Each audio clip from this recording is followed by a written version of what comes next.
रही है। निर्णय वहां पर हलचल तेजी से और बढ़ती जा रही है और कौन कौन वहां पर पहुंच चुका है, थोड़ी सी जानकारी दें।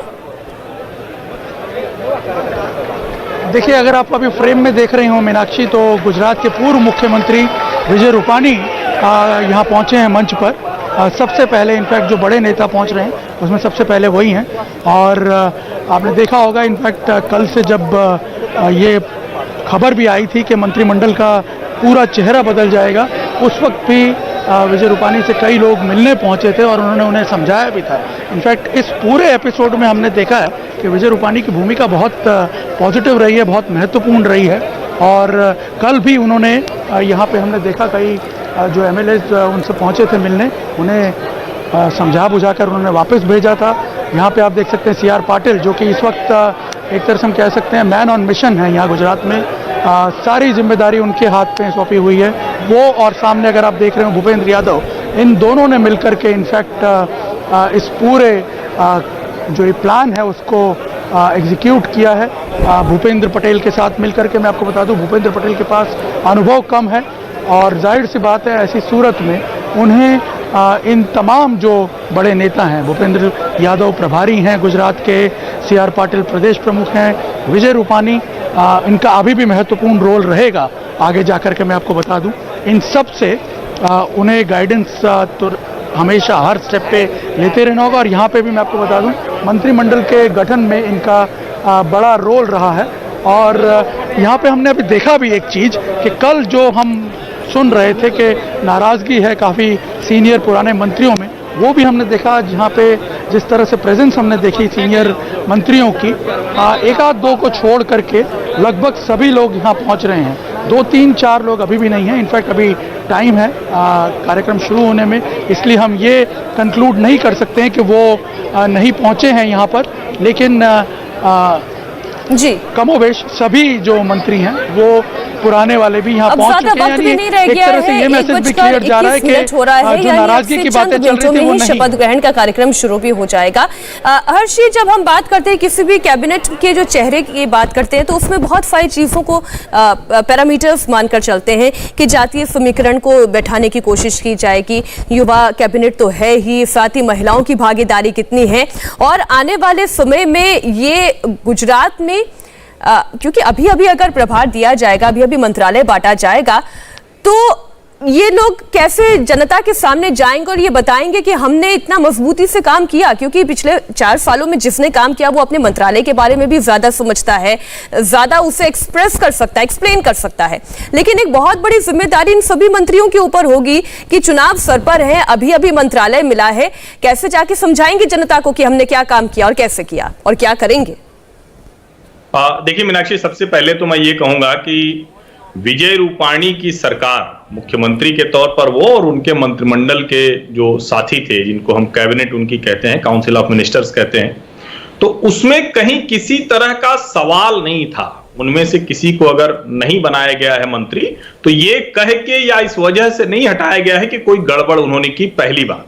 दूसरी बात यह कि भारतीय जनता पार्टी की जो गुजरात नीति है, जिसके केंद्र में अभी प्रधानमंत्री नरेंद्र मोदी हैं, वो नीति लंबे समय से चली आ रही है। उस पर काम जो गुजरात की सरकार है वो करती रही है। अब भूपेंद्र पटेल मुख्यमंत्री के तौर पर और उनके साथ नए मंत्री उसको ज्यादा जोश से इसलिए भी लागू करने की कोशिश करेंगे क्योंकि उनको पता है कि अभी साल भर से कम का, या कहें कि मोटा मोटा। देखिए हर्षी, मैं आपको बीच में इसलिए टोक रही हूँ कि नितिन पटेल मंच पर मुझे दिखाई दे रहे हैं और ये वही नितिन पटेल हैं जिनके बारे में कहा यह जा था कि ये सीएम बनाए जा सकते हैं और सीएम नहीं बनाए गए तो बहुत नाराज हो जाएंगे, एक तरीके का विद्रोह भी शायद हो सकता है। लेकिन अब जिस तरीके से नितिन पटेल विजय रूपाणी से भी मिले, हंसते हुए, हाथ मिलाते हुए, मैं थोड़ा निर्णय से इस पर जानकारी ले लेती हूँ। निर्णय, बहुत सी खबरें आई कि वो नाराज हो जाएंगे, शायद कुछ खबरें तो ऐसी भी आई कि शंकर सिंह वाघेला से उनकी मुलाकात भी हो गई इस बीच। तो आप ज्यादा बेहतर बता पाएंगे कि नाराजगी जैसी कोई बात तो मंच पर मुझे दिखाई नहीं दे रही अभी, जैसे हंसते हुए मुलाकात की थी विजय रूपाणी से उन्होंने। जी देखिए, मैं आपको यही बताना चाह रहा हूँ कि जो पिछले 24 घंटे का घटनाक्रम है उसमें बहुत सारे इफ एंड बट्स जो हैं वो क्लियर हो चुके हैं। और मैं आपकी जानकारी के लिए बता दूं, जितना मैं नितिन पटेल को जानता हूं, मेरी इनफैक्ट कल उनसे रात को देर रात बात भी हुई, क्योंकि शंकर सिंह वाघेला से मिलने की काफ़ी अटकलें थी। इसको उन्होंने पूरी तरह खारिज कर दिया था। उन्होंने कहा कि वो नहीं मिले, ये सिर्फ कुछ अफवाहें हैं जो लगातार फैलाई जा रही हैं उनके बारे में। और जहाँ तक नितिन पटेल के कंडक्ट का सवाल है, बहुत पुराने कार्यकर्ता हैं, करीब 40 साल से ज़्यादा हो गया इनको इस पार्टी में, और 30 साल से इन्होंने ये कहा कि मंत्रिमंडल में हूँ मैं। करीब 89 में 90 में जब पहली बार चुन करके आए थे, तब से लगातार ये प्रशासन में हैं। इन्होंने कहा कि मुझे बहुत कुछ दिया है पार्टी ने, और ऐसी बात नहीं है कि मैं किसी चीज़ से बहुत ज़्यादा आहत हूँ। हालांकि ये दुखी जरूर थे, इनको आघात भी लगा था एक तरह से हम ये कह सकते हैं, लेकिन क्योंकि ये पुराने कार्यकर्ता हैं, कोई ऐसा काम नहीं करेंगे जिससे कि इनके और पार्टी दोनों के बिहेवियर को या दोनों के कंडक्ट को लेकर के सवाल उठें। और मैं आपको बताऊं, देखिए सबसे जो रिलीफ वाला बात थी वो ये थी, जब वो यहाँ पहुँचे हैं नितिन पटेल, तो मैं आपकी जानकारी के लिए बता दूं कि विजय रूपानी के पहुँचने पर जो कार्यकर्ताओं ने उत्साह दिखाया, उससे ज़्यादा उत्साह नितिन पटेल के पहुँचने पर यहाँ पे कार्यकर्ताओं ने दिखाया। कहीं ना कहीं उनकी प्रेजेंस को देख करके यहाँ कार्यकर्ताओं में भी एक मैसेज गया कि नितिन पटेल जो हैं वो देखिए किस तरह से आज भी एकदम फोर्थ कमिंग होते हुए यहाँ पे आके उन्होंने जिस तरह से रिफ्लेक्ट किया है कि पार्टी के वो साथ हैं, पार्टी के विचारों के साथ जुड़े हुए हैं, पार्टी जो आदेश देगी, जैसा कि वो पहले भी कहते रहे, उसको फॉलो करते रहेंगे। और दूसरी मैं आपको बात बता दूं कि शायद नितिन पटेल केशु भाई पटेल का जो अनुभव रहा है, उससे वो बहुत कुछ सीखे होंगे। क्योंकि मैं आपको बता दूं 2012 में केशु भाई पटेल ने खुद को अलग कर लिया था पार्टी से, लेकिन बाद में वो पार्टी में आए। और आपकी जानकारी के लिए बता दूं, जब उनकी डेथ हुई है उस वक्त तक उन्हें इस बात का रिपेंटेंस रहा, इस बात का पश्चाताप रहा कि उन्होंने आखिर ऐसा स्टेप क्यों उठाया। नितिन भाई पटेल को ये लगता है कि वो दूसरे केशु भाई पटेल नहीं बनना चाहते हैं, और इस बात को वो भली भांति जानते हैं, क्योंकि उन्होंने पूरा वो एपिसोड देखा है, खुद उसको हैंडल किया। इसलिए मुझे नहीं लगता है नितिन पटेल को लेकर के जो आशंकाएं व्यक्त की जा रही थी, मुझे लगता है यहाँ पे उस पे पूरी तरह पूर्ण विराम लग जाना चाहिए। नितिन पटेल बिल्कुल टेम्परामेंटल हैं, और बॉडी लैंग्वेज भी कम से कम जितने भी सीनियर लीडर्स की मंच पर हैं वो कुछ ऐसी ही नजर आती है कि कोई एफ एंड बट की सिचुएशन अब रह नहीं गई है। निर्णय आप रहिएगा हमारे साथ, और 1:27 का वक्त है, 1:30 बजे से शपथ ग्रहण समारोह शुरू होना है। मैं हर्ष जी, इसलिए उससे पहले ये शपथ ग्रहण समारोह शुरू हो और औपचारिकताएं शुरू हो, आपका इस पर क्या कमेंट है कि पार्टी के सीनियर लीडर्स भी जानते हैं कि चलाने वाले मोदी और शाह हैं, संगठन है, तो इसलिए अपनी ओर से नाराजगी जाहिर करना, वो भी तब जब सभी सीनियर लीडर्स का पत्ता कट गया हो, तो फिर उसकी गुंजाइश रहती नहीं है। देखिए मीनाक्षी, पहली बात तो ये कि राजनीति में किसी को भी अपनी पार्टी में अपनी ताकत दिखाने का पूरा अवसर मिलना ही चाहिए, और अगर वो अपनी ताकत दिखाकर कोई पद हासिल करना चाह रहा है अपनी शक्ति प्रदर्शन से, तो इसकी गुंजाइश तो उसके पास हमेशा होनी चाहिए और रहती भी है। और इसीलिए पिछली बार आपसे पूछूंगी, अगर वाकई में ताकत दिखाकर पद हासिल करने वाली गुंजाइश होती, तो क्या नितिन पटेल इस बार वो पद नहीं हासिल कर लेते? नहीं, मैं वही पूरी बात मेरी नहीं हो पाई। जी। और इसी शक्ति प्रदर्शन और इसी गुंजाइश की वजह से वो मुख्यमंत्री भले नहीं बने, लेकिन उप मुख्यमंत्री के पद पर वो लगातार रहे। और अभी जब पार्टी कह रही है कि हम अगले 10 साल की राजनीति तय कर रहे हैं, भविष्य की राजनीति तय कर रहे हैं, जिसमें राष्ट्रीय महामंत्री संगठन जाते हैं, वो गांधीनगर में कैंप कर लेते हैं, और ये अपने आप में बहुत बड़ा बदलाव है। इसको इस तरह से भी देखना चाहिए कि भारतीय जनता पार्टी का जो संगठन है वो बहुत मजबूती से इस पूरे घटनाक्रम में शामिल है और प्रधानमंत्री नरेंद्र मोदी की सहमति से शामिल है। वरना अगर ऐसा संदेश नहीं देना होता तो ये हो सकता था कि विजय रूपाणी वहां त्यागपत्र देते, अमित शाह चले जाते या कोई और नेता चला जाता, लेकिन राष्ट्रीय महामंत्री संगठन BL संतोष जी वहां गए और उन्होंने त्यागपत्र दिया। इन लोगों को, जो नितिन पटेल जैसे नेता हैं, उनको संगठन में हो रहे इस तरह के बदलाव बहुत आसानी से दिखाई पड़ते हैं। उनको पता है कि कैसे आगे आने वाली राजनीति बदल रही है, और इसीलिए आप देखेंगे कि उनको जितना नाराज होना था वो हुए।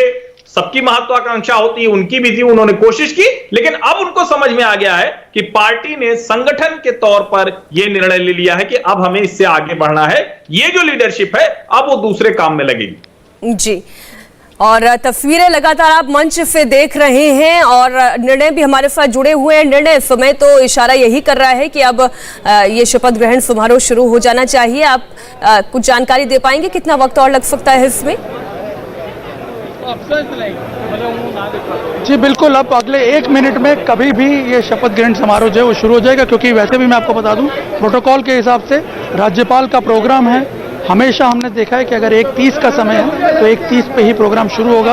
अब से 1 मिनट बाद राज्यपाल जो है वो गुजरात के मुख्यमंत्री के साथ आएंगे और उनके जो सेक्रेटरीट के लोग हैं वो उनके साथ होंगे और बाद में औपचारिक रूप से यहाँ पे शपथ विधि जो है वो उसका कार्यक्रम जो है वो शुरू किया जाएगा। मैं आपको बता दूं कि कमोबेश जो नाम हमने बताए थे लगभग वो सभी नाम यहाँ पे मैं देख पा रहा हूँ स्टेज पे, मंच पे बैठे हुए। कुछ एक आध नाम जरूर इधर उधर हो रहा है, वो अभी हम उसको भी कंफर्म कर लेंगे। लेकिन मैं आपको बता दूं यहाँ पे मैं दूर से देख पा रहा हूँ राज्यपाल जो है उनका आगमन बस अब होने को है। आप देख सकते हैं यहाँ पे बैंड ने अपनी धुन जो है वो बजाना शुरू कर दिया है, कस्टमरी जो धुन होती है राज्यपाल के आगमन पर। राज्यपाल और मुख्यमंत्री बस अब से कुछ देर में आप मंच पर देखेंगे। मंच पर वो जैसे ही पहुँचेंगे पहले हाफ ट्यून जो है राष्ट्रगान की वो बजाई जाएगी और उसके बाद फिर मंत्री एक एक करके पहले कैबिनेट मंत्री शपथ लेंगे और उसके बाद राज्य स्तर के मंत्री शपथ लेंगे। यहाँ आप देख सकते हैं मुख्यमंत्री भूपेंद्र पटेल और राज्यपाल आचार्य देवव्रत को दोनों अपने अपने स्थान की तरफ आगे बढ़ते हुए दोनों अपना स्थान ले रहे हैं यहाँ पे। और सभी जो मंच पर मंत्री और दूसरे नेता मौजूद हैं, यहाँ आप देख सकते हैं राष्ट्रगान बजेगा। तो तस्वीर इस वक्त आप देख रहे हैं गुजरात के मंत्रियों का शपथ ग्रहण समारोह की औपचारिकता ये विधिवत रूप से शुरू हो चुकी है और अब बहुत जल्द आप एक तस्वीर देखेंगे गुजरात के नए मंत्रिमंडल की। अब किसे कौन सी जिम्मेदारी दी जाती है इसका भी हम इंतजार करेंगे। राष्ट्रगान की जो हाफ धुन है वो बजा ली गई है और अब शपथ ग्रहण शुरू हो रहा है।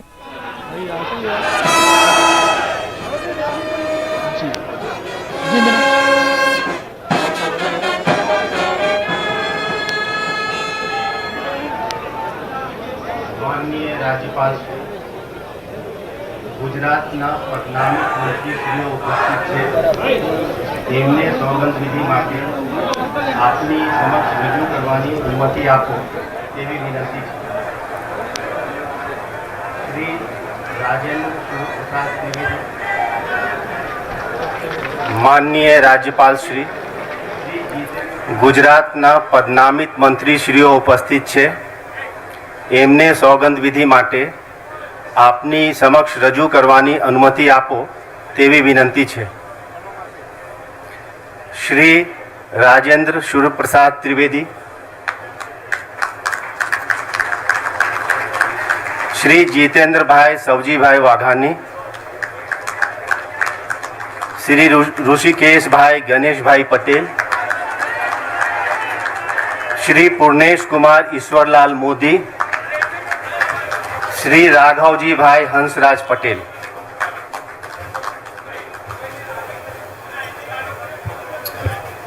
हूँ राजेंद्र सूर्यप्रसाद त्रिवेदी, हूँ जितेंद्र सौजीभाई वाघाणी, हूँ ऋषिकेश गणेश भाई पटेल, हूँ पूर्णेश कुमार ईश्वरलाल मोदी, हूँ राघवजी हंसराज भाई पटेल। ईश्वर ने नामे सोगंद लऊं छूं के, ईश्वर नामे सौगंध लऊं छूं के, कायदाथी स्थापित भारतना संविधान प्रत्ये, कायदाथी स्थापित भारतना संविधान प्रत्ये हूँ साची श्रद्धा अने निष्ठा धरावीश, साची श्रद्धा अने निष्ठा धरावीश। हूँ भारतना सार्वभौमत्वनु अने भारतना सार्वभौमत्व अने अखंडतानु समर्थन करीश, अखंडतानु समर्थन करीश। अने हूँ गुजरात राज्यना मंत्री तरीकेना, गुजरात राज्यना मंत्री तरीकेना मारा कर्तव्यो श्रद्धा पूर्वक अने अंतःकरण पूर्वक बजावीश श्रद्धापूर्वक અને અંતઃકરણપૂર્વક બજાવીશ अने અને भय के पक्षपात ભય કે પક્ષપાત राग के द्वेष विना રાગ કે દ્વેષ વિના तमाम लोगों साथे તમામ લોકો સાથે संविधान अने कायदा अनुसार સંવિધાન અને કાયદા અનુસાર न्यायपूर्वक ન્યાયપૂર્વક वर्तीश વર્તીશ हूँ હું રાજેન્દ્ર સૂર્યપ્રસાદ ત્રિવેદી, હું જીતેન્દ્રભાઈ સૌજીભાઈ વાઘાણી, હું ઋષિકેશ ગણેશભાઈ પટેલ, હું પૂર્ણેશ કુમાર ઈશ્વરલાલ મોદી, હું રાઘવજી હંસરાજભાઈ પટેલ ईश्वर ने नामे सौगंध लऊं छूं के ઈશ્વરના નામે સોગંદ લઉં છું કે हूँ હું गुजरात राज्यना मंत्री तरीके ગુજરાત રાજ્યના મંત્રી તરીકે जे कोई बाबत જે કોઈ બાબત मारी विचारणा माटे लाववामां आवशे મારી વિચારણા માટે લાવવામાં આવશે अथवा અથવા मारा जाणवामां आवशे મારા જાણવામાં આવશે तेनी जाण તેની જાણ एवा मंत्री तरीकेना એવા મંત્રી તરીકેના मारा कर्त्योना योग्य पालन माटे મારા કર્તવ્યોના યોગ્ય પાલન માટે आवश्यक होय ते सिवाय આવશ્યક હોય તે સિવાય प्रत्यक्ष के परोक्ष रीते પ્રત્યક્ષ કે પરોક્ષ રીતે कोई पण व्यक्ति अथवा व्यक्तियों ने કોઈ પણ વ્યક્તિ અથવા વ્યક્તિઓને करीश नहीं કરીશ નહીં अथवा तेनी के तेमनी आगड़ તેની કે તેમની આગળ तेने प्रकट करीश नहीं તેને પ્રગટ કરીશ નહીં.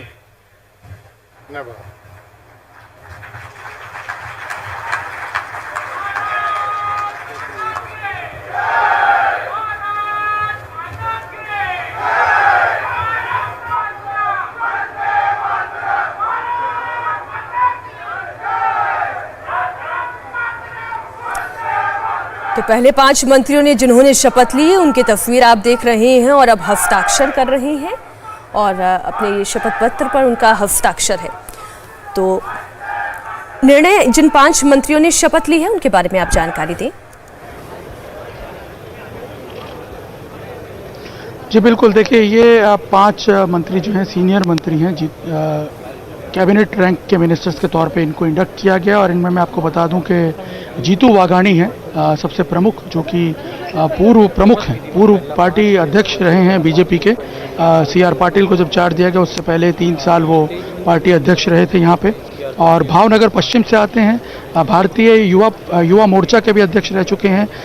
3 टर्म से MLA हैं भावनगर पश्चिम से और काफ़ी सीनियर नेता माने जाते रहते हैं। पार्टी के संगठन के साथ भी इनका कोऑर्डिनेशन बहुत अच्छा है। इसके अलावा पूर्णेश मोदी, ये एक नया नाम जो पहले सुबह से लिस्ट में नहीं दिख रहा था, ये भी एक सीनियर नेता है पार्टी के सूरत से। और मैं आपको बता दूं इस बार हम देख रहे हैं मंत्रिमंडल में दक्षिण गुजरात का डोमिनेंस बहुत ज़्यादा दिख रहा है। ये पूर्णेश मोदी जो हैं वो MLA हैं सूरत से और काफ़ी सीनियर नेता हैं। संघ के साथ भी इनका काफ़ी पुराना नाता है। CR पाटिल के भी काफ़ी करीब हैं और इनको कैबिनेट रैंक में लिया जा रहा है।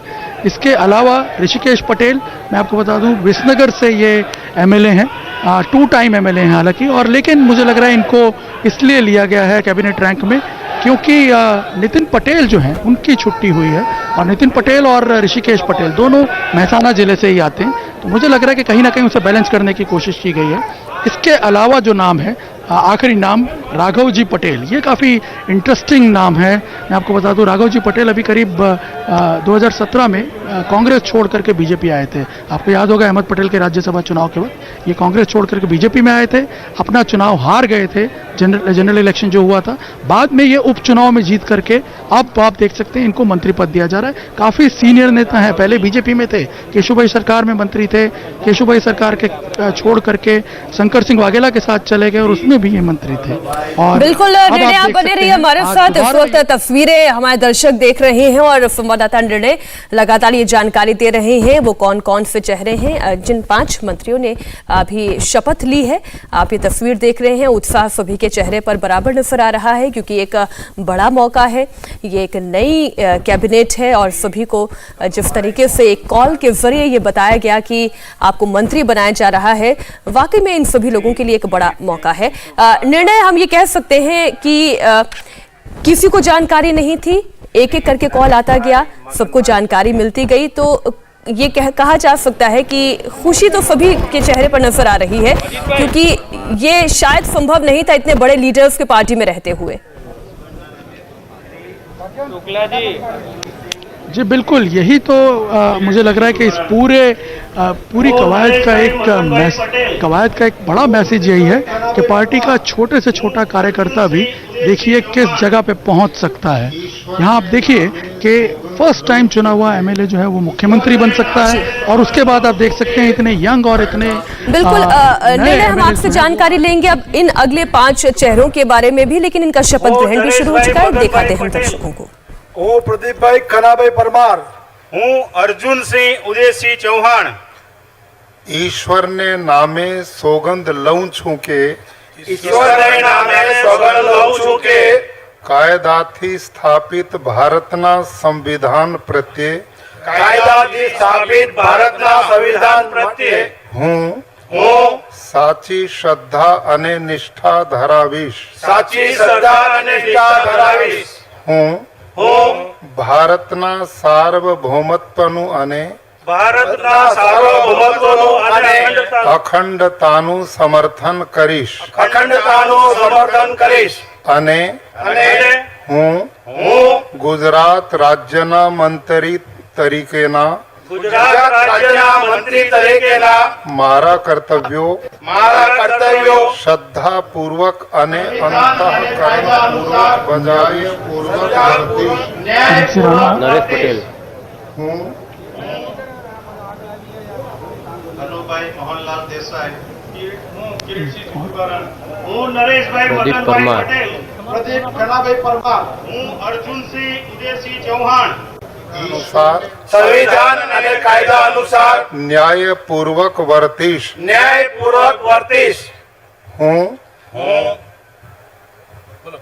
કનુભાઈ મોહનલાલ દેસાઈ, હું કિરીટસિંહ જીતુબારણ, હું નરેશભાઈ મગનભાઈ પટેલ, પ્રદીપ કનાભાઈ પરમાર, હું અર્જુનસિંહ ઉદયસિંહ ચૌહાણ ઈશ્વરને નામે સોગંદ લઉં છું કે ઈશ્વરને નામે સોગંદ લઉં છું કે હું હું ગુજરાત રાજ્યના મંત્રી તરીકે ગુજરાત રાજ્યના મંત્રી તરીકે જે કોઈ બાબત જે કોઈ બાબત મારી વિચારણા માટે લાવવામાં આવશે મારી વિચારણા માટે લાવવામાં આવશે અથવા અથવા મારા જાણવામાં આવશે મારા જાણવામાં આવશે તેની જાણ તેની જાણ એવા મંત્રી તરીકેના એવા મંત્રી તરીકેના મારા કર્તવ્યોના યોગ્ય પાલન માટે મારા કર્તવ્યના યોગ્ય પાલન માટે આવશ્યક હોય તે સિવાય આવશ્યક હોય તે સિવાય પ્રત્યક્ષ કે પરોક્ષ રીતે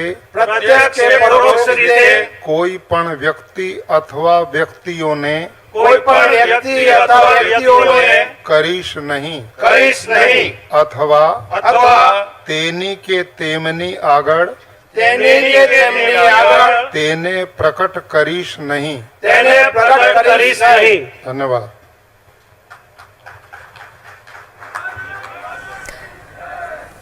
निर्णय अब हम और 5 नए चेहरों को देख रहे हैं। ये कौन कौन है, किन किन इलाकों से इनकी विधायकी है, इसके बारे में डिटेल्स दें। जी बिल्कुल, मैं आपको बता दूं ये कनुभाई देसाई हैं। कनुभाई देसाई सबसे पहले जो ब्लू शर्ट में आपको दिख रहे थे, कनुभाई देसाई जो हैं वो पारडी, वलसाड़ जिले के पारडी से एमएलए हैं।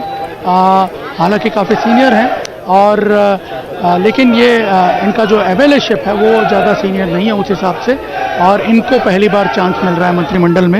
ये नया चेहरा है, आदिवासी क्षेत्र से आते हैं, आदिवासी एमएलए हैं, और इस मंत्रिमंडल में मैं देख रहा हूँ आदिवासी नेताओं को भी काफ़ी प्रभुत्व दिया गया है।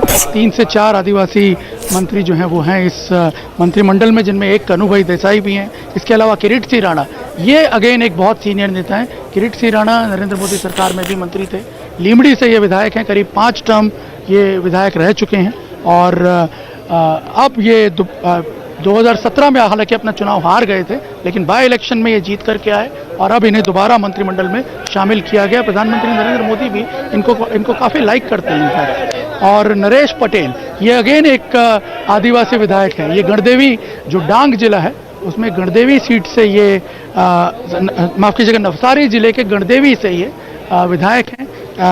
एसटी सीट है, ये शेड्यूल ट्राइब में आते हैं और ये भी पहली बार मंत्री बन रहे हैं। मैं यही बता रहा हूँ कि इस मंत्रिमंडल को अगर आप देखेंगे तो ज़्यादातर पहले बार बने हुए मंत्री आपको दिखेंगे।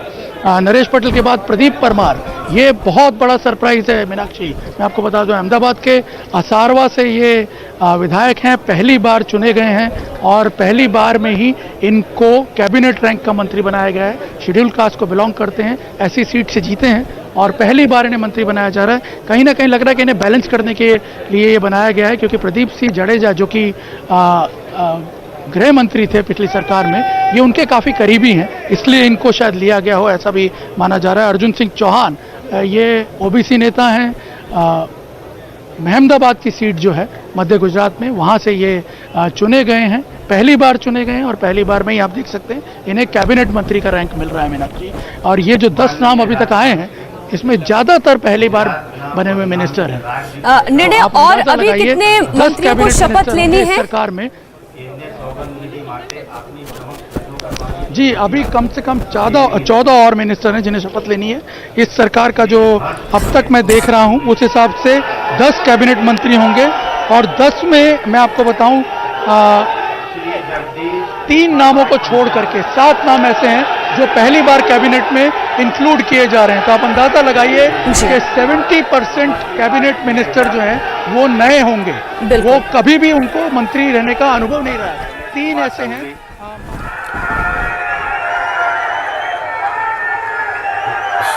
श्री जगदीश ईश्वर भाई पंचाल, श्री ब्रजेश कुमार अमर सिंह भाई मेरजा,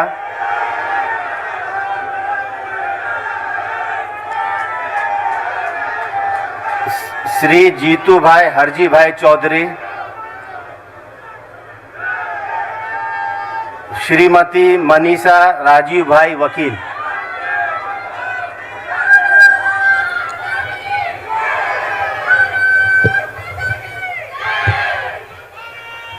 હું હર્ષ રમેશભાઈ સંઘવી, હું જગદીશ ઈશ્વરભાઈ પંચાલ, હું બ્રિજેશ કુમાર અમરસિંહભાઈ મેરજા, હું જીતુભાઈ હરજીભાઈ ચૌધરી, હું મનીષા રાજીવભાઈ વકીલ। ईश्वर ने नामे सौगंध लऊं છું કે ઈશ્વરના નામે સોગંદ લઉં છું કે કાયદાથી સ્થાપિત ભારતના સંવિધાન પ્રત્યે કાયદાથી સ્થાપિત ભારતના સંવિધાન પ્રત્યે હું હું સાચી શ્રદ્ધા અને નિષ્ઠા ધરાવીશ। સાચી શ્રદ્ધા અને નિષ્ઠા ધરાવીશ। હું ભારતના સાર્વભૌમત્વનું અને ભારતના સાર્વભૌમત્વનું અને અખંડતાનું સમર્થન કરીશ અખંડતાનું સમર્થન કરીશ। અને હું ગુજરાત રાજ્ય કક્ષા મંત્રી તરીકેના હું ગુજરાત રાજ્યના રાજ્ય કક્ષા મંત્રી તરીકેના મારા કર્તવ્યો શ્રદ્ધાપૂર્વક અને અંતઃકરણપૂર્વક બજાવીશ શ્રદ્ધાપૂર્વક અને અંતઃકરણપૂર્વક બજાવીશ। અને ભય કે પક્ષપાત રાગ કે દ્વેષ વિના તમામ લોકો સાથે સંવિધાન અને કાયદા અનુસાર ન્યાયપૂર્વક વર્તીશ।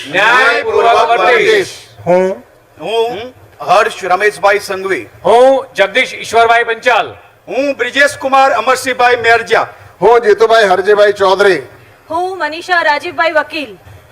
ઈશ્વરને નામે સોગંદ લઉં છું કે ઈશ્વરના નામે સોગંદ લઉં છું કે હું ગુજરાત રાજ્યના રાજ્ય કક્ષાના મંત્રી તરીકે ગુજરાત રાજ્યના રાજ્ય કક્ષાના મંત્રી તરીકે જે કોઈ બાબત મારી વિચારણા માટે લાવવામાં આવશે મારી વિચારણા માટે લાવવામાં આવશે અથવા મારા જાણવામાં આવશે અથવા મારા જાણવામાં આવશે તેની જાણ તેની જાણ એવા રાજ્ય કક્ષાના મંત્રી તરીકેના એવા રાજ્ય કક્ષાના મંત્રી તરીકેના મારા કર્તવ્યોના યોગ્ય પાલન માટે મારા કર્તવ્યોના યોગ્ય પાલન માટે આવશ્યક હોય તે સિવાય આવશ્યક હોય તે સિવાય પ્રત્યક્ષ કે પરોક્ષ રીતે પ્રત્યક્ષ કે પરોક્ષ રીતે કોઈ પણ વ્યક્તિ અથવા વ્યક્તિઓને કોઈ પણ વ્યક્તિ અથવા વ્યક્તિઓને કરીશ નહીં કરીશ નહીં અથવા અથવા તેની કે તેમની આગળ તેની કે તેમની આગળ તેને પ્રકટ કરીશ નહીં તેને પ્રગટ કરીશ નહીં। ધન્યવાદ।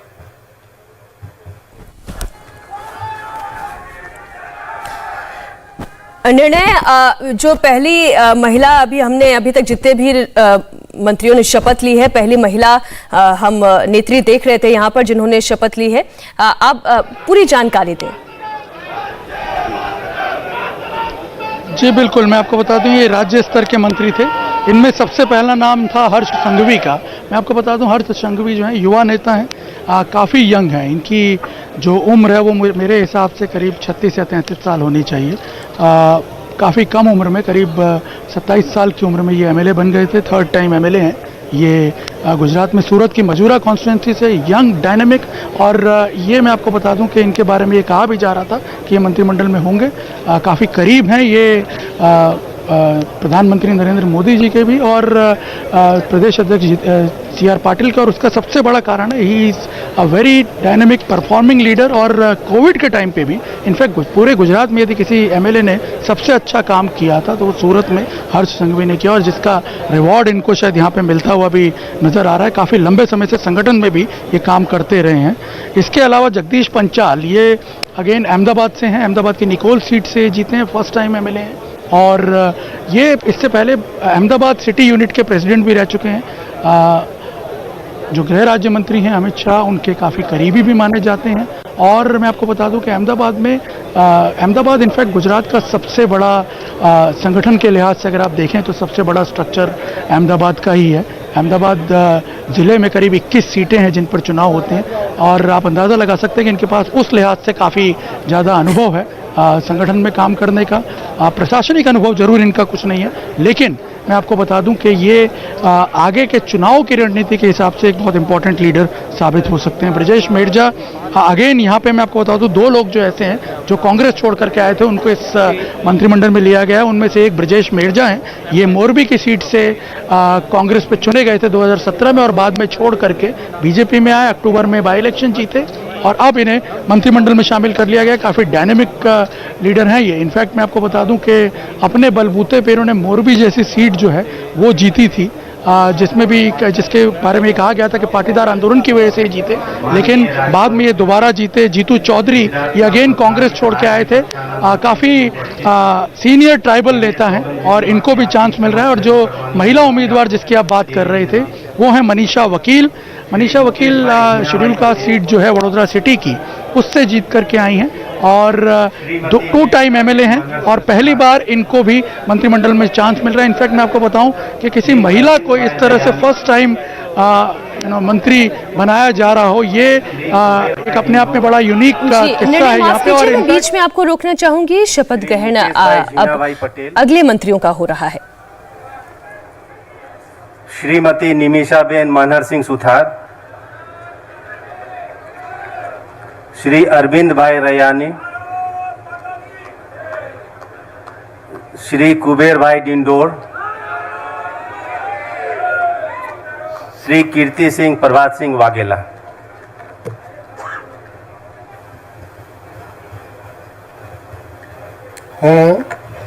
હું મુકેશભાઈ જીનાભાઈ પટેલ, હું નિમિષાબેન મનહરસિંહ સુથાર, હું અરવિંદ ગોરધનભાઈ રયાણી, હું કુબેરભાઈ મનસુખભાઈ ડિંડોર, હું કીર્તિસિંહ પ્રભાતસિંહ વાઘેલા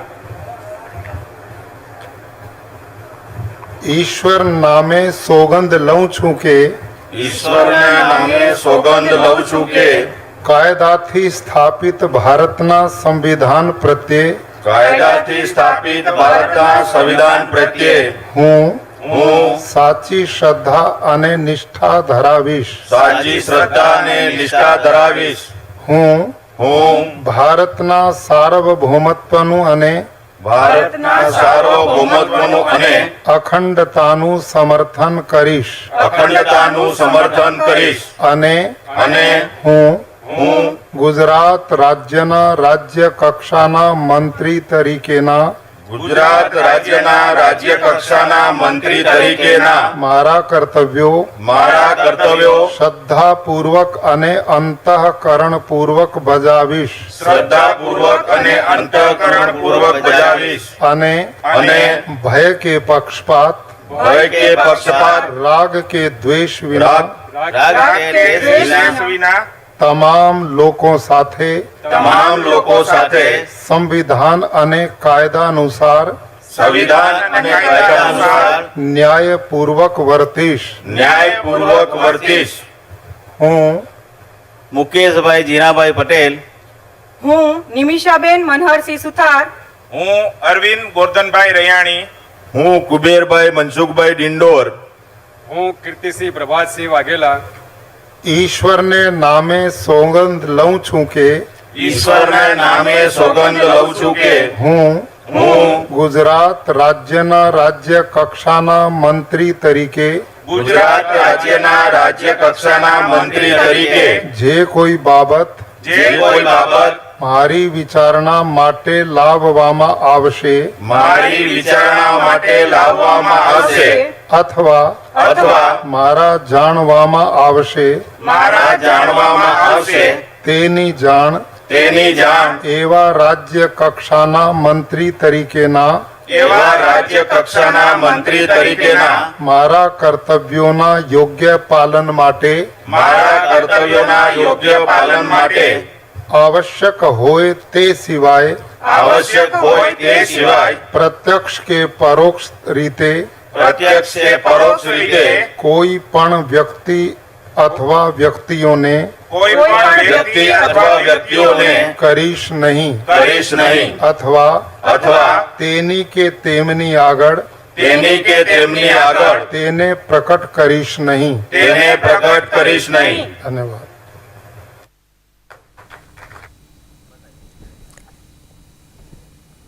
तो 5 और नए चेहरे आप देख रहे थे जिन्होंने मंत्री पद की शपथ ले ली।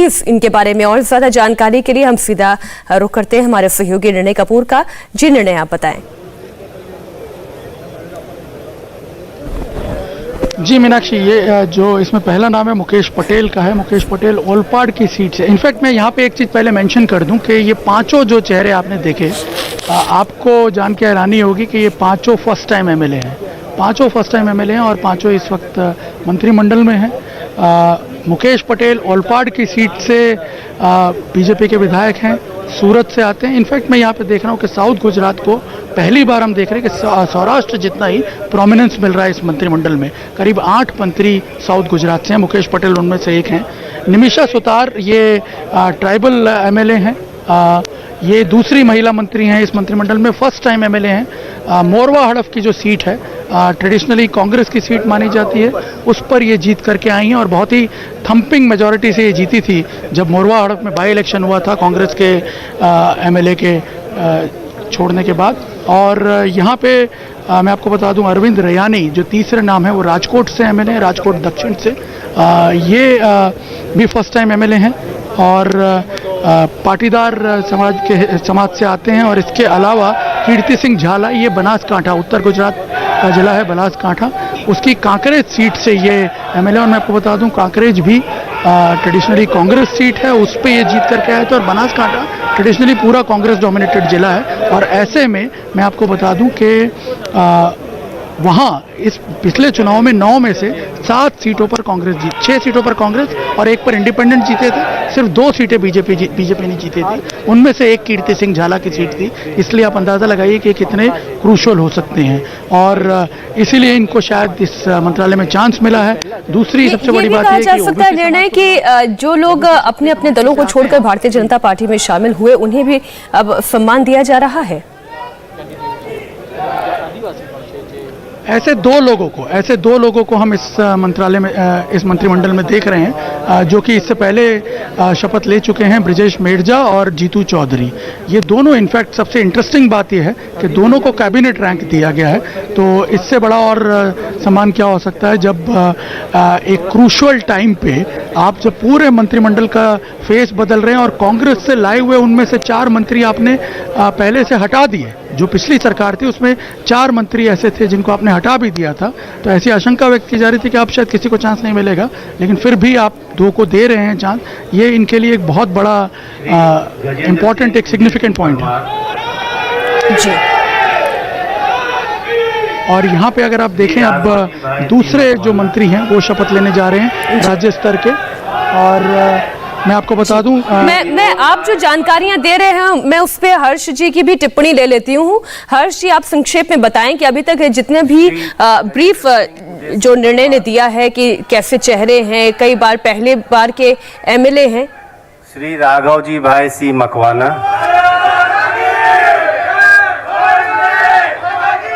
श्री विनोद भाई अमर सिंह भाई मोरडिया, श्री देवा भाई पुंजा भाई मालम।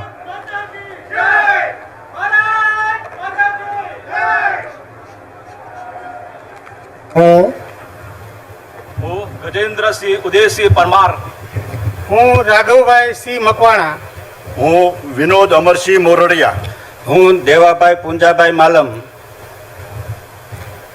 ईश्वर ने नामे सौगंध लऊं छू के ईश्वરના નામે સોગંદ લઉં છું કે કાયદાથી સ્થાપિત ભારતના સંવિધાન પ્રત્યે કાયદાથી સ્થાપિત ભારતના બંધારણ પ્રત્યે હું સાચી શ્રદ્ધા અને નિષ્ઠા ધરાવીશ। હું સાચી શ્રદ્ધા અને નિષ્ઠા ધરાવીશ। હું ભારતના સાર્વભૌમત્વનું અને ભારતના સાર્વભૌમત્વનું અને અખંડતાનું અખંડતાનું સમર્થન કરીશ અખંડતાનું સમર્થન કરીશ અને હું ગુજરાત રાજ્યના રાજ્ય કક્ષાના મંત્રી તરીકેના ગુજરાત રાજ્યના રાજ્ય કક્ષાના મંત્રી તરીકેના મારા કર્તવ્યો શ્રદ્ધાપૂર્વક અને અંતઃકરણપૂર્વક બજાવીશ શ્રદ્ધાપૂર્વક અને અંતઃકરણપૂર્વક બજાવીશ અને ભય કે પક્ષપાત અને ભય કે પક્ષપાત રાગ કે દ્વેષ વિના રાગ કે દ્વેષ વિના તમામ લોકો સાથે તમામ લોકો સાથે સંવિધાન અને કાયદા અનુસાર સંવિધાન અને કાયદા અનુસાર ન્યાયપૂર્વક વર્તીશ। ન્યાયપૂર્વક વર્તીશ। હું गजेंद्र सिंह उदय सिंह परमार, हूँ राघव भाई सी मकवाणा, હું વિનોદ અમરસિંહ મોરડિયા, हूँ देवाभाई पुंजाभाई मालम। ईश्वर ने नामे सौगंध लऊं छू के ઈશ્વરના નામે સોગંદ લઉં છું કે હું ગુજરાત રાજ્યના રાજ્ય કક્ષાના મંત્રી તરીકે ગુજરાત રાજ્યના રાજ્ય કક્ષાના મંત્રી તરીકે જે કોઈ બાબત જે કોઈ બાબત મારી વિચારણા માટે લાવવામાં આવશે મારી વિચારણા માટે લાવવામાં આવશે અથવા અથવા મારા જાણવામાં આવશે મારા જાણવામાં આવશે તેની જાણ તેની જાણ એવા રાજ્ય કક્ષાના મંત્રી તરીકેના એવા રાજ્ય કક્ષાના મંત્રી તરીકેના મારા કર્તવ્યોના યોગ્ય પાલન માટે મારા કર્તવ્યોના યોગ્ય પાલન માટે આવશ્યક હોય તે સિવાય આવશ્યક હોય તે સિવાય પ્રત્યક્ષ કે પરોક્ષ રીતે પ્રત્યક્ષ કે પરોક્ષ રીતે કોઈ પણ વ્યક્તિ અથવા વ્યક્તિઓને કોઈ પણ વ્યક્તિ અથવા વ્યક્તિઓને કરીશ નહીં કરીશ નહીં અથવા અથવા તેની કે તેમની આગળ તેની કે તેમની આગળ તેને પ્રકટ કરીશ નહીં। તેને પ્રકટ કરીશ નહીં। ધન્યવાદ।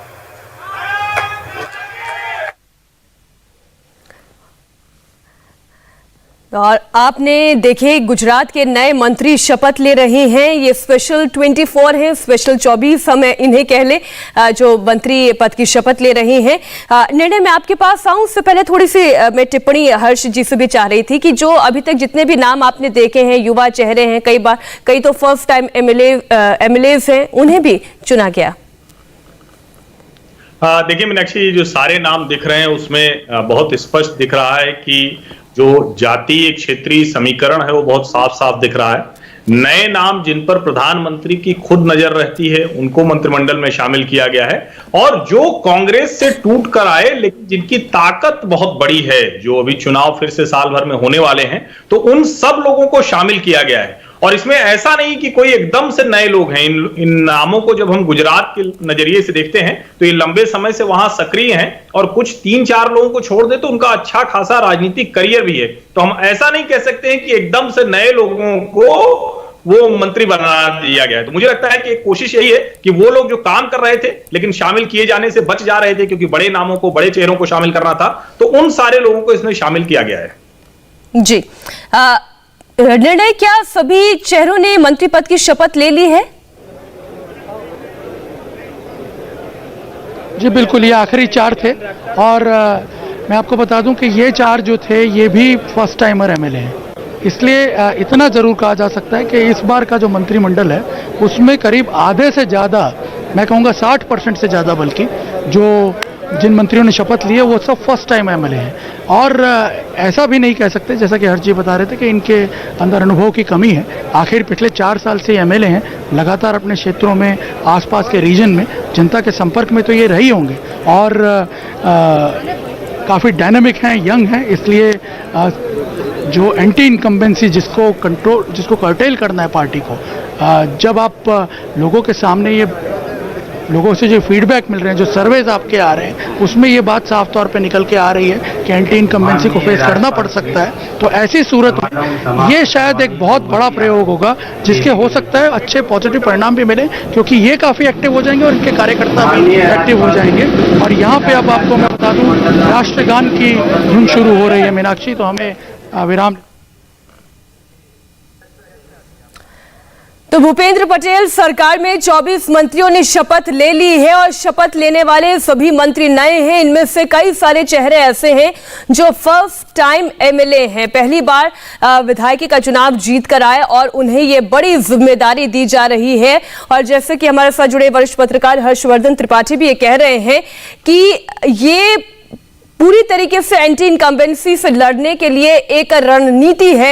हर्षी, ये कहना गलत नहीं होगा, लेकिन अब नजर इस बात पर भी रहेगी कि किसे कौन सी जिम्मेदारी दी जाती है, कौन सा मंत्रालय सौंपा जाता है। नहीं, निश्चित तौर पर मीनाक्षी, मुझे लगता है कि ये एक बड़ा सवाल हमेशा किसी सरकार में होता है, और विशेष करके जो 3-4 ऐसे मंत्रालय होते हैं जो एडमिनिस्ट्रेशन के लिहाज से, और खास करके गुजरात के संदर्भ में वहां की जो पॉलिसीज हैं जिसको नरेंद्र मोदी छोड़कर आए हैं, उसको कैसे आगे बढ़ाएंगे। तो कुछ बड़े जो मंत्रालय होंगे जिसमें इंडस्ट्रीज की बात होगी, जिसमें वहां के जो हर राज्यों का बड़ा मंत्रालय होता है, फाइनेंस है, पीडब्ल्यूडी है, होम मिनिस्ट्री है, उस पर कौन से लोग होंगे जिन पर भरोसा करेंगे मोदी, वो सबसे बड़ा सवाल होगा। जी, तो ये तस्वीरें इस वक्त आप सभागार की देख रहे हैं। राष्ट्रगान हो चुका है, और अब इसी के साथ शपथ ग्रहण जो समारोह है वो भी संपन्न हो गया है। निर्णय, सरकार तो बदल गई है, लेकिन इमेज कितनी बदलेगी, ये सरकार अब कौन सा नया करिश्मा कर दिखाएगी, एंटी इनकम्बेंसी से कैसे लड़ पाएगी, और बहुत सारे और ऐसे सवाल हैं जिस पर नजरें बनी हुई है। लेकिन उससे महत्वपूर्ण यह कि किसे कौन सी जिम्मेदारी दी जाएगी।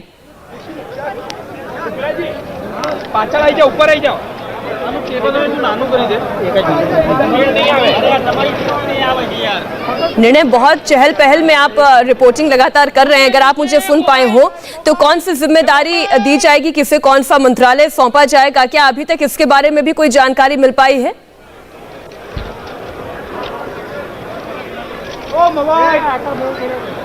तो तस्वीरें इस वक्त आप देख रहे हैं, मंच की तस्वीरें हैं, और सबसे बीच में तो आप देख ही सकते हैं मुख्यमंत्री भूपेंद्र पटेल नजर आ रहे हैं, और उनके दाएं बाएं इस वक्त जिन्होंने भी मंत्री पद की शपथ ली है वो सभी मंत्री दिखाई दे रहे हैं।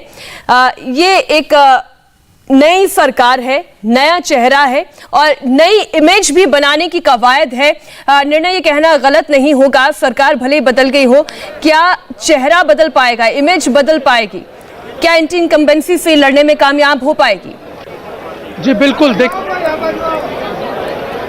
देखिए मैं आपको बताऊं, अब पार्टी के सामने सबसे बड़ी चुनौती ये है कि आने वाले चुनावों के लिए इस टीम को कैसे प्रोजेक्ट करना है। मैं यहाँ पे कोई भविष्यवाणी तो नहीं करना चाहता मीनाक्षी, लेकिन मुझे ये लग रहा है कि सरकार की जो रणनीति होगी और पार्टी की जो रणनीति होगी वो ये होगी कि अगले 5-6 महीनों में इनको इस तरह से एक्सपोज किया जाए पब्लिक के सामने कि जो संवाद है वो एक प्रॉपर वे में एस्टेब्लिश हो, और उसके बाद तुरंत पार्टी जो है हो सकता है चुनाव को प्रीपोन करके अर्ली इलेक्शन में जाए।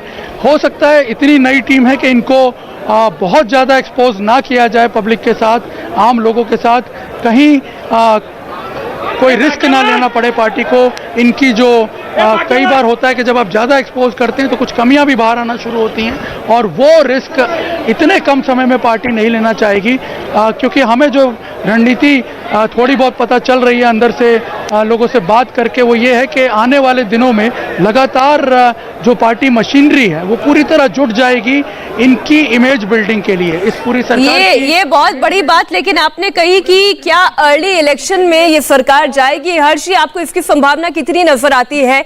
क्या सारी कवायद इसी बात की थी कि जल्दी से सरकार बदले, मेकओवर करें और अर्ली इलेक्शन में चले जाएं?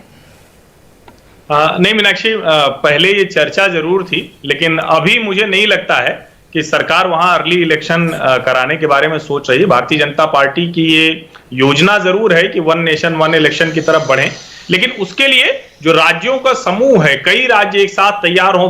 बीच में एक प्रस्ताव ये था कि ठीक है 2 करा दीजिए कि आप 2 बार में विधानसभा कर लें। तो मुझे फिलहाल ऐसी अब स्थितियां नहीं दिखती हैं, क्योंकि भारतीय जनता पार्टी की कोशिश यही होगी कि अब इन चेहरों के साथ वो अपनी जो एक तैयारी है, जो समय उनको मिला हुआ है, इसका पूरा उपयोग करके वो जनता के बीच में जाए। लेकिन एक और बात जो निर्णय कह रहे थे हर्षी, आप इस पर एक संक्षेप में टिप्पणी करिएगा कि यह भी संभव है कि नए मंत्रियों को ओवर एक्सपोज ना किया जाए, क्योंकि जाहिर है जब ज्यादा चर्चाएं होती हैं, ज्यादा एक्सपोज होते हैं तो कमियां भी निकलकर सामने आती हैं। नहीं, देखिए, निर्णय बहुत अनुभवी संवाददाताओं में से हैं और बहुत अच्छे से गुजरात को जानते हैं। वो जो बात कह रहे हैं उसको थोड़ा ठीक से समझने की जरूरत है, और वो इसलिए भी कह रहे हैं कि आप ठीक है कि आप भारतीय जनता पार्टी ने, चूंकि मजबूत पार्टी है, अभी संगठन मजबूत है, मोदी जी खड़े हुए हैं, लेकिन अगर बहुत ज्यादा एक्सपोजर की स्थिति बनेगी तो जो स्थानीय स्तर पर जो अनुभवी नेता हैं, जो पुराने मंत्री हैं, उनका भी रोष, उनकी भी जो कहें कि नाराजगी है वो सामने आ सकती है। तो बेहतर ये होगा कि ये सरकार अब उस एजेंडे को लेकर जाएगी और जिसको हम कहते हैं कि एक ब्रॉडर पिक्चर पेश करेगी, एक बड़ी तस्वीर पेश करेगी, प्रधानमंत्री नरेंद्र मोदी के विजन के साथ कैसे आगे बढ़ रही है सरकार, वो बताने की कोशिश होगी। इसमें मंत्रियों की बहुत ज्यादा मुझे लगता है कि एक जिसको कहते हैं ना कि एक किसी मंत्री के आसपास कोई योजना बनेगी, वो मुझे नहीं दिखता है। इसलिए निर्णय जी एकदम सही कह रहे हैं कि कोशिश यही होगी कि इनको जो योजनाएं हैं उसको लेकर आगे जाएं।